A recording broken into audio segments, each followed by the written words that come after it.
Hello everyone. आरंभ पाठशाला YouTube channel में आप सभी का स्वागत है। आज है 22 अगस्त और 22 अगस्त से करंट अफेयर्स के जितने भी प्रश्न होंगे उन सभी को हम इस वीडियो में देखेंगे और उन प्रश्नों से रिलेटेड जितने भी इंपॉर्टेंट फैक्ट्स होगा उन सभी को हम डिस्कस करेंगे। तो वीडियो को लास्ट तक देखें। अगर आप हमारे इस चैनल पर नए हैं तो इस चैनल को सब्सक्राइब करें, साथ में बेल आइकन को भी प्रेस करें। और अगर आपको मेरा ये वीडियो अच्छा लगता है तो इस वीडियो को लाइक करें और ज़्यादा से ज़्यादा शेयर करें। और वीडियो के लास्ट में आपसे एक रिवीजन का प्रश्न पूछा जाएगा, तो उस प्रश्न का आंसर आप लोग कमेंट बॉक्स में दें। तो चलिए शुरू करते हैं आज का पहला प्रश्न से। आज का पहला प्रश्न है, हाल ही में विश्व वरिष्ठ नागरिक दिवस कब मनाया गया है? तो इसका आंसर है ऑप्शन नंबर बी, 21 अगस्त। 21 अगस्त को प्रत्येक वर्ष वर्ल्ड सीनियर सिटीजन्स डे के रूप में मनाया जाता है और यह दिवस जो है आधिकारिक तौर पर संयुक्त राष्ट्र अमेरिका के पूर्व राष्ट्रपति रोनाल्ड रीगल के द्वारा स्थापित किया गया था। अगर हम अन्य सभी ऑप्शंस की बात करें तो 20 अगस्त को मनाया जाता है अक्षय ऊर्जा दिवस और 20 अगस्त को ही मनाया जाता है सद्भावना दिवस। 19 अगस्त को मनाया जाता है विश्व मानवता दिवस और 13 अगस्त को मनाया जाता है विश्व अंगदान दिवस, वर्ल्ड ऑर्गन डोनेशन डे। तो चलिए नेक्स्ट प्रश्न की ओर चलते हैं। हाल ही में भारत ने किस देश के साथ संपर्क को बढ़ाने के लिए एक सांस्कृतिक समझौता किया है? तो इसका आंसर है option number B, Israel. Israel के विदेश मंत्री गवी अस्केनाजी और इजराइल में भारत के राजदूत संजीव सिंघल, इन दोनों के बीच में समझौता हुआ और इन समझौते से दोनों देशों के रिश्तों को और भी विकसित किया जाएगा।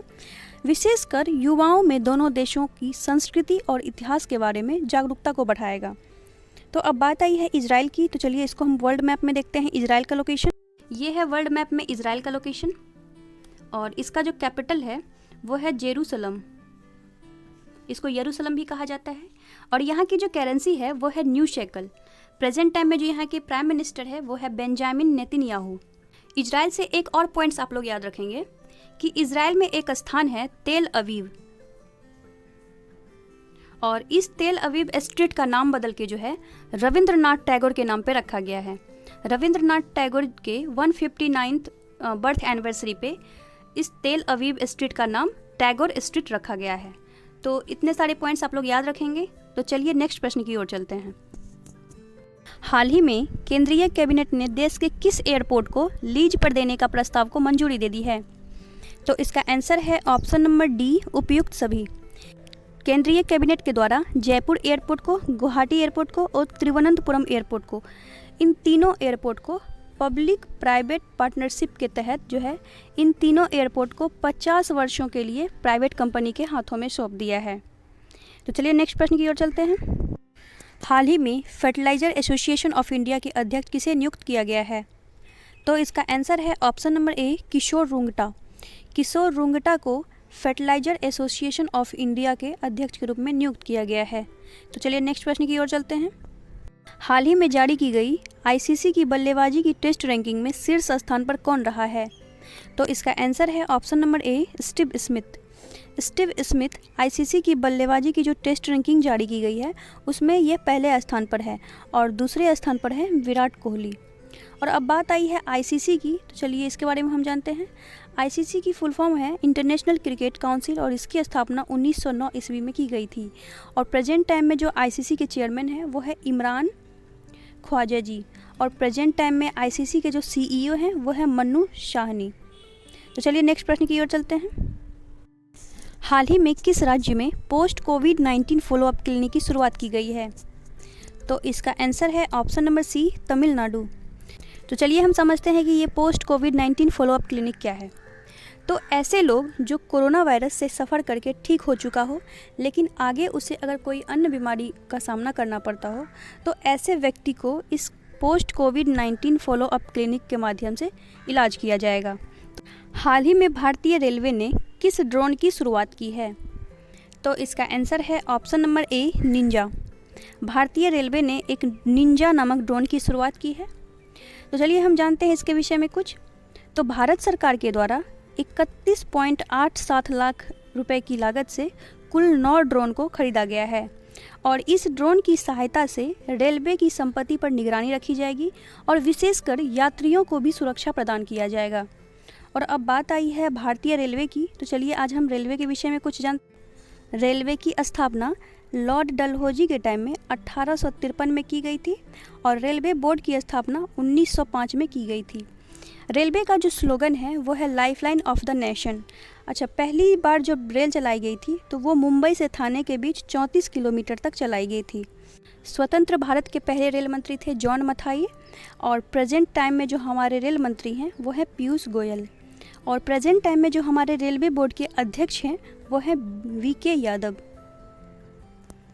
तो चलिए नेक्स्ट प्रश्न की ओर चलते हैं। हाल ही में डोमिनिकन रिपब्लिक के नए राष्ट्रपति कौन बने हैं? तो इसका आंसर है ऑप्शन नंबर बी, लुइस एबिंडर। लुइस एबिंडर जो है ये डोमिनिकन रिपब्लिक के 54वें राष्ट्रपति बने हैं। और अब बात आई है डोमिनिकन रिपब्लिक की, तो चलिए इसको हम वर्ल्ड मैप में देखते हैं। डोमिनिकन रिपब्लिक ये है नॉर्थ अमेरिका और ये है साउथ अमेरिका और यहाँ स्थित है डोमिनिकन रिपब्लिक। और डोमिनिकन रिपब्लिक का जो कैपिटल है वो है सेंटो डोमिंगो। Santo Domingo. और यहाँ की जो करेंसी है वो है डोमिनिकन पीसो। और प्रेजेंट टाइम में तो अब यहाँ के जो राष्ट्रपति नियुक्त हुए हैं वो है लुइस एबिंडर। चलिए यहाँ से कुछ अन्य पॉइंट्स को अगर हम देखें तो जैसा हम बताएं कि ये नॉर्थ अमेरिका है और ये साउथ अमेरिका है और इस दोनों के बीच में एक जल संधि है तो उसका नाम है पनामा जल संधि और ये मैं कई बार आप लोगों को बता चुकी हूँ, तो इसे आप लोग याद रखेंगे। तो चलिए नेक्स्ट प्रश्न की ओर। हाल ही में ड्रीम 11 ने कितने करोड़ रुपए में IPL 2020 के लिए स्पॉन्सरशिप राइट खरीदा है? तो इसका आंसर है option number C, 222 crore. Dream 11 ने 222 करोड़ में जो है IPL 2020 के लिए स्पॉन्सरशिप को खरीदा है और इससे पहले जो स्पॉन्सरशिप था वो वीवो के पास था, लेकिन ड्रीम 11 ने चीनी कंपनी वीवो का जगह ले लिया है और इसका जो कॉन्ट्रैक्ट रहेगा वो 18 अगस्त से लेकर 31 दिसंबर तक इसका कॉन्ट्रैक्ट रहेगा। तो चलिए नेक्स्ट प्रश्न की ओर चलते हैं। हाल ही में किस राज्य सरकार ने कोविड-19 स्वास्थ्य सुविधा के लिए तकनीकी समिति का गठन किया है? तो इसका आंसर है option number C, Odisha. Odisha सरकार के द्वारा कोविड-19 स्वास्थ्य सुविधा के लिए एक तकनीकी समिति का गठन किया गया है। और अब बात आई है ओडिशा की, तो चलिए इसको हम इंडिया के मैप में देखते हैं। ओडिशा का लोकेशन ये है, इंडिया के मैप में ओडिशा का लोकेशन और यह अपना बॉर्डर 4 राज्यों से शेयर करता है, वेस्ट बंगाल से, झारखंड से, छत्तीसगढ़ से और आंध्र प्रदेश से। ओडिशा का जो कैपिटल है वो है भुवनेश्वर। प्रेजेंट टाइम में जो यहाँ के चीफ मिनिस्टर हैं वो है नवीन पटनायक। प्रेजेंट टाइम में यहाँ के गवर्नर है गणेशी लाल। ओडिशा से एक प्रश्न याद रखेंगे कि ओडिशा में स्थित है व्हीलर द्वीप और अब व्हीलर द्वीप का नाम बदल के रख दिया गया है APJ अब्दुल कलाम द्वीप। तो फ्रेंड्स, ये है आज का अंतिम प्रश्न।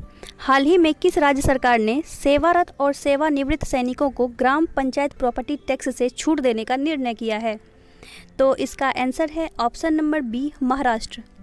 महाराष्ट्र सरकार ने जो है महाराष्ट्र के कृषि मंत्री दादाजी यूशे के सलाह पर जो है जो सेवानिवृत्त या फिर सेवा में जो रह रहे सैनिक हैं उनको ग्राम पंचायत प्रॉपर्टी टैक्स में छूट दी जाएगी। अभी तक जो वीरता पुरस्कार पाने वाले या फिर उनके जो आश्रित होते थे उनको ग्राम पंचायत प्रॉपर्टी टैक्स की छूट दी जाती थी, लेकिन अब सैनिकों को जो भी सेवारत या फिर जो सेवानिवृत्त सैनिक हैं उन्हें भी यह ग्राम पंचायत प्रॉपर्टी टैक्स छूट दी जाएगी। तो फ्रेंड्स, चलिए कल के रिवीजन के प्रश्न की ओर चलते हैं। कल के रिवीजन के प्रश्न का आंसर है ऑप्शन नंबर बी, बंगलोर। और जिन लोगों का answer option number B Bangalore था उन सभी का आंसर सही है। तो चलिए हम आज के रिवीजन के प्रश्न की ओर चलते हैं। आज का रिवीजन का प्रश्न है, हाल ही में स्वच्छ सर्वेक्षण 2020 के वार्षिक रिपोर्ट के अनुसार भारत का कौन सा शहर शीर्ष स्थान पर रहा है? तो फ्रेंड्स, इस प्रश्न का आंसर आप लोग कमेंट बॉक्स में दें। तो फ्रेंड्स, ये था आज का 10 महत्वपूर्ण प्रश्न। आई होप आपको मेरा ये वीडियो अच्छा लगा होगा और बहुत कुछ सीखने को मिला होगा। और अगर आपको मेरा ये वीडियो अच्छा लगा है तो इस वीडियो को लाइक करें और ज़्यादा से ज़्यादा शेयर करें और एटलीस्ट 1 स्टडी ग्रुप में इस वीडियो को अवश्य शेयर करें। और अभी तक आप हमारे इस चैनल को सब्सक्राइब नहीं किए हैं तो इस चैनल को सब्सक्राइब करें और साथ में बेल आइकन को ज़रूर प्रेस करें, क्योंकि जब तक आप बेल आइकन को प्रेस नहीं करते हैं तब तक आपको मेरे किसी भी वीडियो की नोटिफिकेशन प्राप्त नहीं हो पाएगी। तो फ्रेंड्स, चलिए मिलते हैं कल एक नई वीडियो के साथ।